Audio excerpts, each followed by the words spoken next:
Շնորհակալ եմ, իմ հարցը վերաբերվում է Երևանի դպրոցներին, քանի որ վերջին շրջանում շատ են, տեսնում ենք ահազանգերենություն, որ տարբեր քաղաքներում, մարզերում, երեխաների շրջանում, դպրոցներում թմրանյութի կիրառումը, օրինակ հոգեկան վնաս հասցնող խաղերը ագնացող տեմպերով լայն տարածում են ստանում,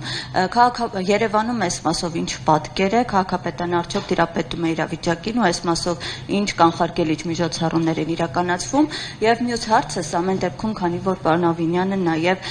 իշխող թիմի անդամ է, իհարկե ես չգիտեմ դուք այս պահին որքան եք լիազորված դիրքորոշում հայտնել, հետաքրքիր է թե քաղաքապետը օրինակ ինչպես է վերաբերվում վերջին շրջանում եկեղեցուն ուղղված այս կտրուկ վիրավորական հայտարարություններին։ Շնորհակալ եմ։ Դպրոցների մասով ասեմ, մեր հանրակրթության վարչության կողմից կարելի ասել ամենօրյա կտրվածքով, թե տնօրենների մակարդակով, թե բնականաբար դպրոցների այլ աշխատակիցների միջոցով ինտենսիվ աշխատանքներ են իրականացնում ոչ միայն երեխաների շրջանում, նաև ծնողների հետ են պարբերաբար այդ տեսակ շփումներ ունենում եւ նաև համապատասխան իրապահ մարմինների մեր գործընկերների հետ են համագործակցում, որպեսզի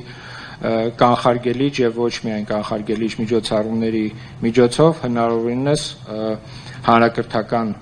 հաստատությունները զերծ պահեն ձեր կողմից մատնանշված խնդիրներից։ Իսկ ինչ վերաբերվում է երկրորդ հարցին, քաղաքապետը ներկայումս գտնվում է Իսպանիայում, Մադրիդում, Երևանի քաղաքապետարանի կողմից նոր ուղղություն է, որպես այդպեսին ընտրվել եվրոպական հերթական քաղաքը, տարատեսակ հանդիպումներ է քաղաքապետը ունենալու այս օրերի ընթացքում, որպեսզի այն միջազգային փորձը, որ կա եվրոպական քաղաքներում, նաև ինտեգրենք Երևանին, նաև գուցե որոշ գործիքներ կան, որոնք որ մենք արդեն կիրառում ենք, մենք կարողանանք որևիցե եվրոպական երկրի ներկայացնել մեր պրոդուկտը, իսկ ինչ վերաբերվում է ձեր հարցին, ես այս բանին կդժվարանամ քաղաքապետի դիրքորոշումը հայտնել վերջի օրերին տեղի ունեցող պետություն եկեղեցի, այսպես ասած, հակամարտությանը կամ կոնֆլիկտին, կարծում եմ